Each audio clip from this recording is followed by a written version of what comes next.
Hi Scorpio, this is Jav. Welcome pa sa ating channel at ito ay inyong daily gabay tarot reading. Kung naka-resonate kayo, comment down. Kung hindi kayo naka-resonate, ibigay niyo po sa iba kasi general reading po ito. This is for you, Scorpio.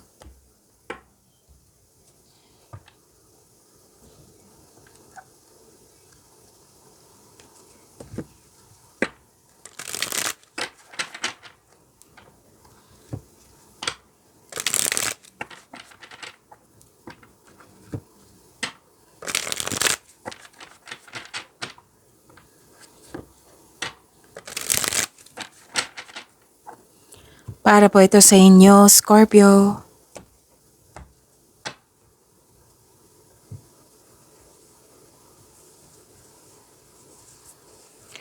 Maraming salamat po sa inyong patuloy na suporta at maraming salamat din po sa mga hindi nag-skip ng ads.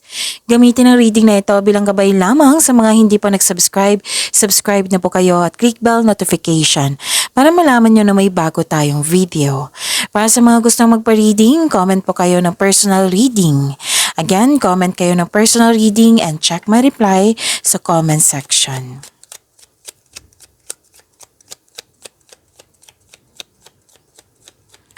Spirits Guide, mga ganap po para kay Scorpio.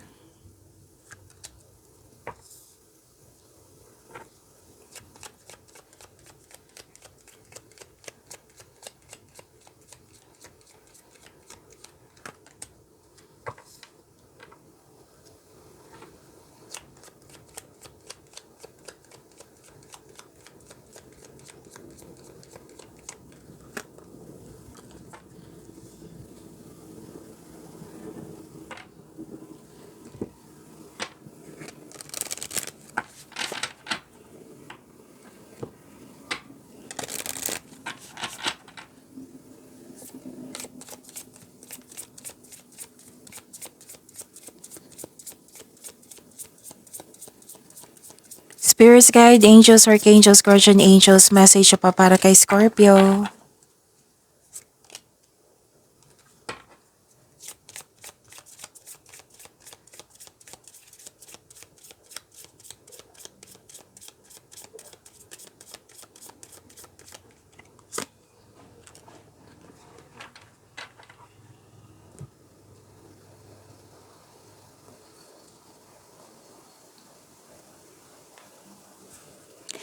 Scorpio, malaki ang influence ng isang babae sa'yo. Maaring tutulungan ka ng taong ito. Kasi may nagsabi sa akin ngayon na tutulungan ka ng tao nito para hindi ka mahirapan. May sitwasyon din dito na malaki ang kanyang influence, like pwede nagbibigay ito ng inspiration sa'yo, happiness, or naging pasaway ito.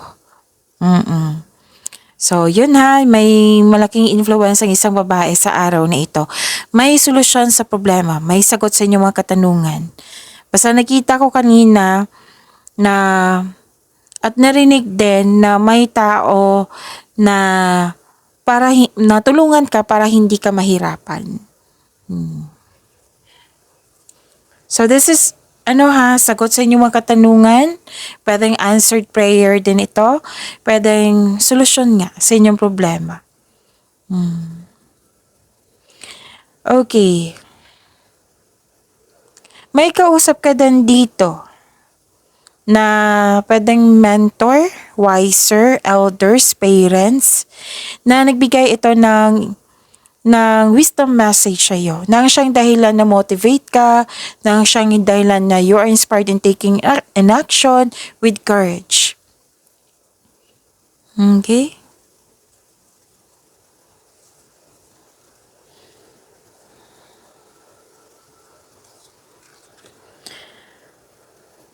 Okay, may ganap din dito for maturity. It might be, this is you, or it might be may kausap ka dyan na very mature na siya.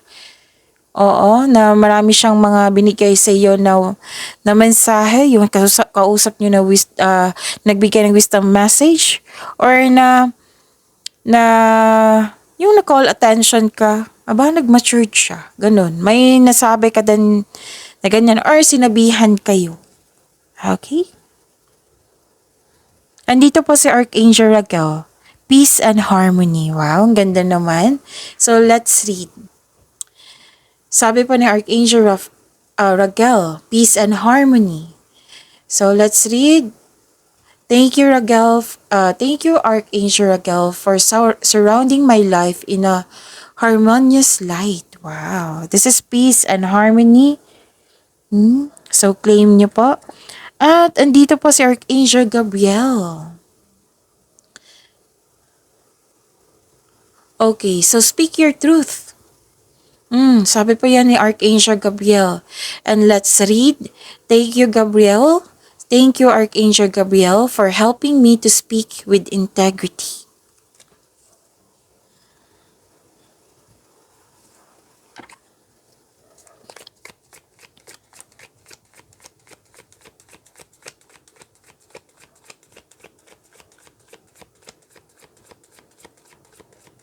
Spirit's guide. Energy po ni Scorpio.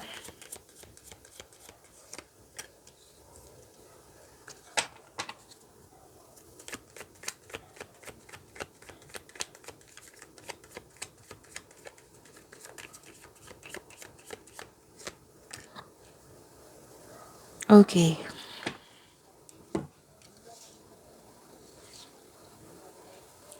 Kung may narinig kayo or may nakita kayong repeating message, like for example, nanood kayo ngayon ng May 14 at May 15 na video reading at may napansin kayo na repeating message, yan po yung pinupush ng cards na kailangan nyo bigyan ng atensyon, solusyon at aksyon kung maaari po. So, ano yung energy ni Scorpio?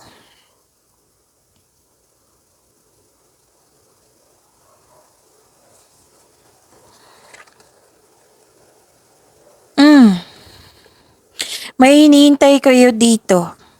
At yung hinihintay mo, that is a new beginning, abundance. Kailangan mo lang maghintay. May abundance ha, claim nyo po. Whether this is opportunity, any kind of opportunity, pwedeng job opportunity, promotion. Yes, may nakita ko ditong financial growth and stability, blessings. Actually, this is gift from the universe. Pwedeng unexpected sum of money. So may dito, kailangan lang hintayin. It might be this, yung hinintay nyo is process. So wag kayong mainip. So instead na mainip or magalit or mainis, ganun. Kasi yan yung mga usually na reaction, 'di ba, sa delay. Oo. So better na i-attract mo na dumating ka na. Kasi hindi naman yan kansela darating din yan. Itong abundance na ito, parating na po. So maraming sinabi dito ha. Promotion, opportunity, financial growth, stability, gift from the universe, unexpected sum of money, and so on. So hindi po ito kansela. Instead po na magalit or malungkot or any kind of energy na kailangan po na full of positivity, yung positive energy. Oo, magkakaroon tayo ng positive energy, make it balance. And i-claim nyo na dumating na, gano? Dumating ka na. Yung parating, dumating ka na. I-invite nyo. Okay? And this card tells you to loosen grip and relax. Kasi ang ilan dito, nakikita ko nang iinip. Nainip nang dahil sa delay. Mag-reconnect kayo sa inyong intuition ha. Yung sabi ko sa inyo kanina na invite positivity. Yung dito ka na. Di ka na. Abundance. I'm inviting you. I-claim nyo. And mag-ingat ha. Mag-ingat po. Okay, so pay attention kasi may nakita kong money dito na parating. Okay, pay attention po sa message. Kasi pwedeng dumating ito na dumaan lang sa palad mo. Yung pwedeng nagasta, pwedeng binayaran, oo. Basta may nakita ko. Hindi naman po para sa lahat. Okay? This is a general reading. Kung naka-resonate kayo, then comment kayo. Okay? So, may ano dito, pag-ingatan nyo yung pera. Hindi naman ibig sabihin na, syempre may mga bills tayo, diba? May bayarin. So, go ahead para mabayaran na. Pwede din na napagasta kayo kasi may loss of money ako nakikita dito. Loss of money, pwedeng nawala, kinuha na damage, nagasta, may nangingialam sa yung pera, or yun nga, yung pwedeng nagasta din ito. Yung dumaan lang talaga. So, sa mga may ipon, sa dumating na pera, kasi may malaking pera ako nakikita dito eh. Oo. Okay? Yun. Yan nyo, iingatan nyo, i-monitor nyo yung pasok at labas ng pera. I-monitor nyo.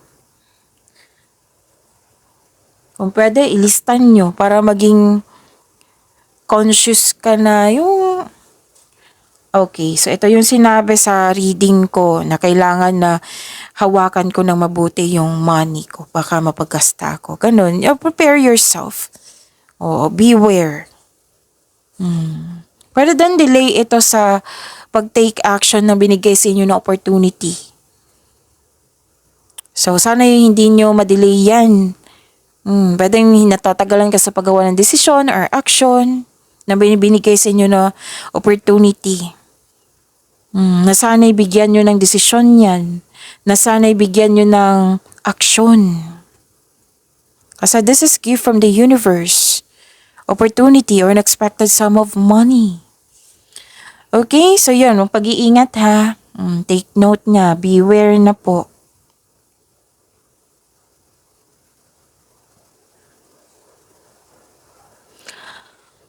And you're very inspired in action. At saka, may momentum ako nakikita dito, direction, you are focused, may determination, ang ganda ng energy ha, concentration, perseverance.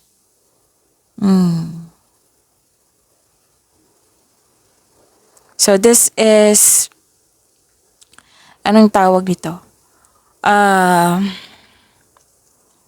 You have success in the face of difficulty. Pero you're taking an action po. So this card tells you na you should have a clear intention. Mag-focus kayo, magawa kayo ng plano for action. Dalawang card ni mismo nagsabi dito ha, na yung binigay na opportunity sa inyo, kailangan nyong bigyan ng action. Kung gusto nyo malaman kung ano po iyan, then ask your intuition para siguradong sigurado. At gawa kayo ng plano para makagawa din kayo ng big decision. And yun ha, listen to your intuition to guide you towards the next action. Kasi hindi ka mapapahamak dyan sa intuition nyo. Siya din yun magtuturo sa iyo na kung ano yung next action mo. Siya magtuturo sa right path patungo sa success. Siya din yung magsasabi na may nangyari na hindi mo alam, na dapat kailangan mong malaman, mag-connect ka sa intuition. Pero din na siya din yung magsasabi na kung may taong hindi totoo sa iyo, ganun. Actually, tinatap kayo ng inyong intuition dito na regarding sa money. Na make it balance, hawakan ng mabuti. Save, pwedeng pag-save ito. Tapos wag po daw kayo magmadali. Okay, wag po daw kayo magmadali sa mga ginagawa nyo. And it's time to think about your future. Yung vision for your future. Mag-create kayo ng solid foundation. Mag-establish kayo ng any plans para sa pag-level up nyo to. Pag-level up nyo po. Dalawang card kasi mismo nagsabi dito. Para ang pagkakataon na ito ay para sa pag-level up nyo. It might be this is your hiniling na sana magkaroon ng level up sa relasyon. Whether sa career and money or ano pa. Binigay sa inyo pero kailangan ng aksyon. Pwedeng may travel din po. Basta you are moving forward to the next level. Makinig, basta marunong lang kayo makinig sa inyong intuition. And may success ako nakikita dito ha. Lalo na sa kaperahan nyo at sa buhay karera. So you are now focused and determination talaga. So pinupush niya dito is plano. Magawa ng plano. Huwag mag-rush.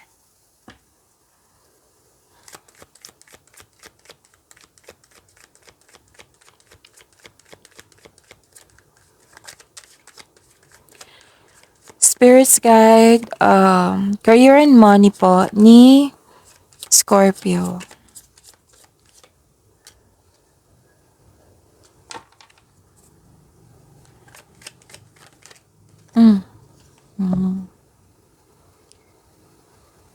Ganda. Kitang-kita ko yung sipag mo dito, oh, Scorpio. Ang dalawang card na ito is very confident kayo. Ang lakas nyo. Ang lakas mo, Scorpio. I consider this answered prayer talaga kasi binigay sa inyo para magkaroon, do some action, bigyan ng action para magkaroon ng fruition. So this is new beginning, this is freedom, this is new journey. Very curious ka sa mga output, kung magkakaroon ba ng positive outcome, kung okay ba doon sa isang lokasyon. Kasi pwede din paglilipat to sa lokasyon eh. So this is a leap of faith and trust the support of the universe. You're divinely guided po, Scorpio. Sabi ko naman sa inyo, ang lakas mo.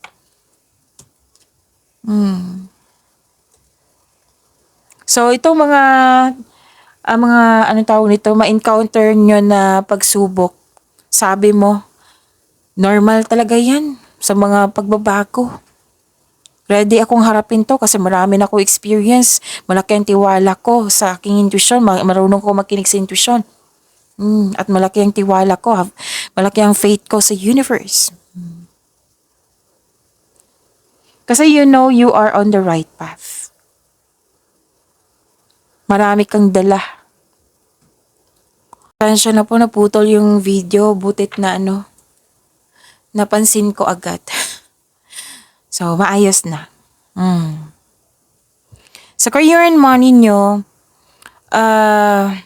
you know you are on the right path. Go na kayo.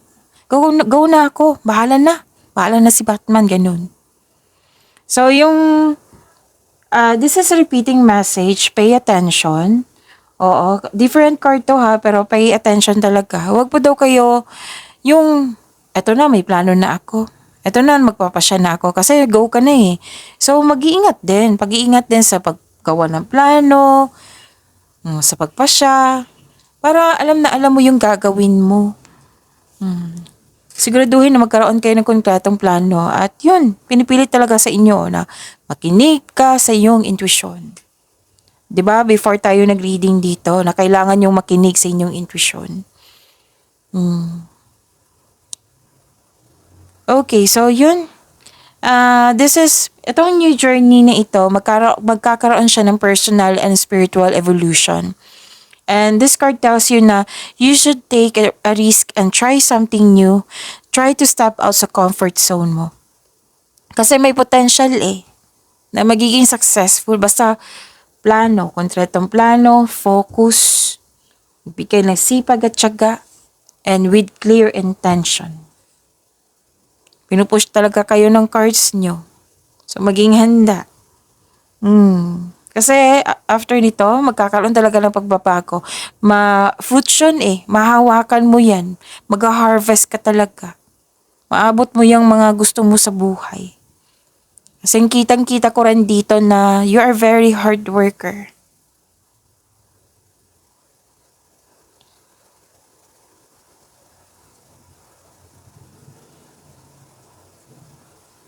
Hard worker, very productive.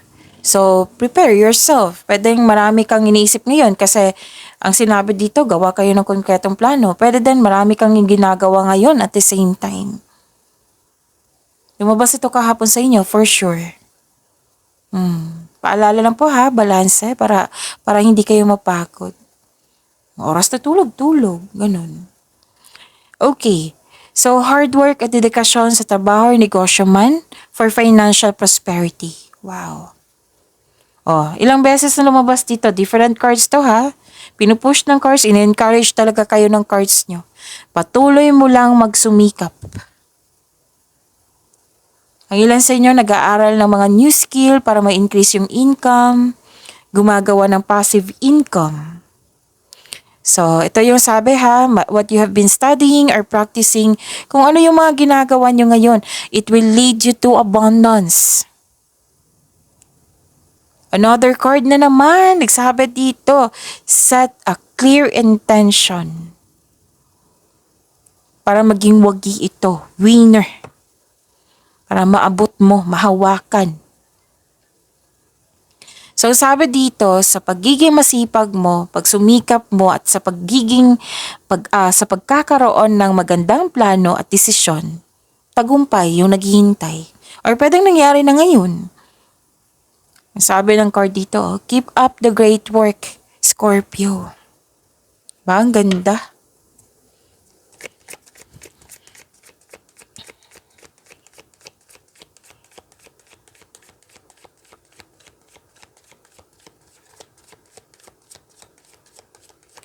Spirits guide, love life, self-love, partnership, and romance ni Scorpio.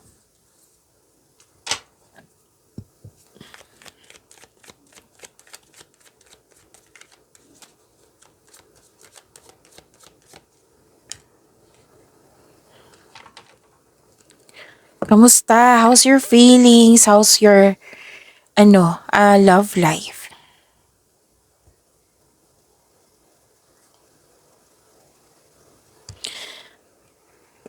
Okay, so, may salbahe dito, Scorpio, oh.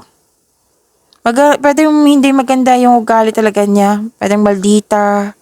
Pwedeng suplado-suplado. Pwede din maaring kabit to. Or maaring kabit. Miss Jav, hindi naman siya kabit. Kapamilya ko po siya. Pwedeng may involve siya sa ganyan. Ganun. Basta may tao dito na strong personality. Masungit, ganun. Pero guarded ka naman dito. Ayaw mo mag-respond sa kanya. Tama to. Huwag kang mag-respond sa mga ganyan. Kumbaga put shield. Tapos yung criticism dito, huwag kayong magpapekto ha. Nakita ko naman dito na defensive ka. So, huwag mong tanggapin yung niya. Yung, anong tawag dito?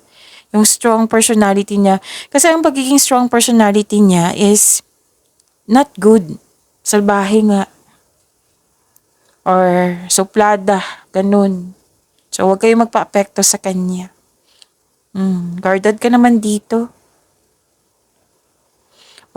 May narinig ako. Hi, heto na naman kami. Ganun. Oo. So, yun. Actually, yung mga strong personality, bakit ako natatawa? Kasi, meron talagang, eto na naman, ganun. Pero, wala. Exit ako. Okay, ganyan ka. So, be it. Pero ako, ganito ako. At peace ako. Ganun. So, nakatanggap kayo ng wisdom message na nag-clarify po siya dito. This is very good. Nagkaroon ng inner truth, you have divine inspiration. Ang sabi nga dito, pinagsa Diyos mo. Sinurrender mo kay God. Nagkaroon ng enlightenment dito.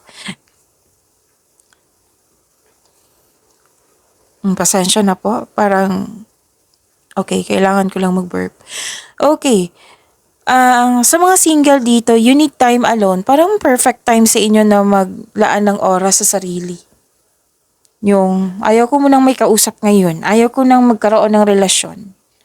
Gusto ko magkaroon ng me time or asikasuhin ko yung sarili ko. Ganun. Kasi may realization dito eh. So, nagpasya ka. It might be nagpasya ka na to love yourself more. Para sa mga relasyon sa buhay mag-asawa, may space ako nakikita dito. Okay. So, Paliwanag ko lang. Okay? So, itong space ito, pwedeng cool off. Yung, like, di ba may strong personality? O pwedeng partner nyo ito, kasamahan mo dyan, or kaibigan mo na malapit sa'yo. Yung, okay, cool off muna tayo, space muna. Kasi space is a sign of respect sa iyong sarili, sa kanya, sa inyong koneksyon. Hindi ibig sabihin na space is na for not good, for good. Para hindi mo siya ma-response, para hindi ka mainis sa kanya, you need to calm down. May nag-decide ka dito, okay. Anong tawag nito? Space muna. Kasi mahirap na. Oo, baka sabay masabi kayo na hindi dapat, 'di ba? So, na-control mo yung sarili mo. This is good. You have divine inspiration kasi. Tapos naghanap kayo ng sagot sa inyong katanungan dito at lumabas din dito yung unang sinabi ko kanina. So all life's answers are within you. Nasa iyo na po yung sagot. Nasa iyo na po yung kasagutan. Nasa iyo na po yung solusyon. Ang ilan nga sa inyo dito gusto magpahinga, mapag-isa para makapag-restore sa inyong energy. Yun, pagyamanin niyo po yung blessings sa binigay sa inyo, Scorpio. See you tomorrow. Maraming salamat po.